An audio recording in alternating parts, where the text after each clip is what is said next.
ಕಾಲ್ ತುಳಿತ ಪ್ರಕರಣಕ್ಕೂ ಸರ್ಕಾರಕ್ಕೂ ಸಂಬಂಧ ಇಲ್ಲ. ಡಿಫೆಂಡ್ ಮೋಡ್ನಲ್ಲಿ ಕಾನೂನು ಸಚಿವ ಎಚ್.ಕೆ. ಪಾಟೀಲ್ ಕೂಡ ಇದ್ದಾರೆ. ಅವರು ಕೂಡ ಸ್ಟೇಟ್ಮೆಂಟ್ ಕೊಡ್ತಾ ಇದ್ದಾರೆ.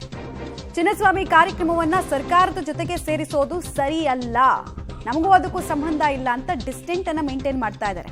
ಪ್ರಕರಣವನ್ನ ಗಂಭೀರವಾಗಿ ನಾವು ಪರಿಗಣಿಸಿದೀವಿ, ಹೈಕಮಾಂಡ್ಗೂ ಕೂಡ ಈ ಬಗ್ಗೆ ವರದಿಯನ್ನ ಕೊಡ್ತೀವಿ ಅಂತ ಎಚ್.ಕೆ. ಪಾಟೀಲ್ ಹೇಳ್ತಾ ಇದ್ದಾರೆ. ಬಟ್ ಸಂಬಂಧ ಇಲ್ಲ ಅಂತ ಹೆಂಗ್ ಜಾರ್ಕೊಡೋದಕ್ಕೆ ಸಾಧ್ಯ ಇದೆ? ಇಷ್ಟೆಲ್ಲ ಸಾಕ್ಷ್ಯ ಸಿಕ್ಕದ ಮೇಲೆ ಅನ್ನೋದು ಪ್ರಶ್ನೆ. ಇನ್ನೂ ಯಾವ ಮುಖ ಇಟ್ಕೊಂಡು ಸಚಿವರುಗಳು ಹಿಂಗೆ ಹೇಳ್ತಾ ಇದ್ದಾರೆ ಅನ್ನೋದೇ ಅರ್ಥ ಆಗ್ತಿಲ್ಲ ನಮಗೆ.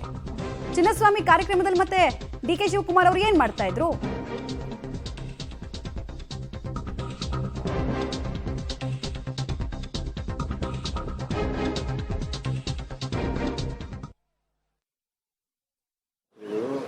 ಗೃಹ ಸಚಿವರು, ಮುಖ್ಯಮಂತ್ರಿಗಳು ಇವರು ಸಭೆ ಮಾಡಿದ್ದಾರೆ ಅಂತ ಹೇಳಿ ನನಗೆ ಅದ್ರ ಬಗ್ಗೆ ಯಾವುದೂ ಮಾಹಿತಿ ಗೊತ್ತಿಲ್ಲ. ನಾನು ಇವತ್ತು ಮುಂಜಾನೆ ಹೈಕಮಾಂಡ್ ನಾವೇನ ಇಷ್ಟು ಸೀರಿಯಸ್ ಆಗಿ ತೊಗೊಂಡಿದ್ದೀವಿ, ಅದಕ್ಕೆ ಹೈಕಮಾಂಡ್ಗೆ ನಾವು ನಮ್ಮ ವರದಿಯನ್ನು ಕಳಿಸ್ತೀವಿ. ಸರ್, ಸಿಎಂ ಹೇಳಿದರೆ ಚಿನ್ನಸ್ವಾಮಿ ಸ್ಟೇಡಿಯಂನಲ್ಲಿ ನಡೆದ ಘಟನೆಗೂ ನನಗೂ ಸಂಬಂಧ ಇಲ್ಲ ಅಂದರೆ ವಿಚಾರಣೆ ಮಾಡೋದು ವಿಧಾನಸೌಧದಲ್ಲಿ ಯಾವ ರೀತಿಯಾದ ಘಟನೆ ಇದೆ, ಚಿನ್ನಸ್ವಾಮಿ ಸ್ಟೇಡಿಯಮಲ್ಲಿ ಆಗಿರುತ್ತೆ, ಸರ್ಕಾರವನ್ನು ದೂಷಣೆ ಮಾಡಬೇಡಿ ಅಂತ ಹೇಳ್ತಾರೆ. ಅಲ್ಲ, ಅದು ಸತ್ಯ ಅಲ್ವಾ?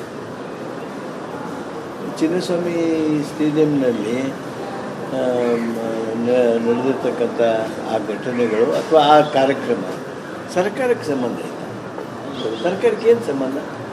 ಅವರು ತಪ್ಪು ಮಾಡಿದ್ದಾರೆ, ಪರವಾನಗಿ ತೊಗೊಂಡಿಲ್ಲ, ಅವ್ರ ಮೇಲೆ ಕ್ರಮ ತಗೋಬೇಕು, ಅದು ಸರ್ಕಾರ ಕಮ್ಸ್ ಇಂಟು ಪಿಕ್ಚರ್.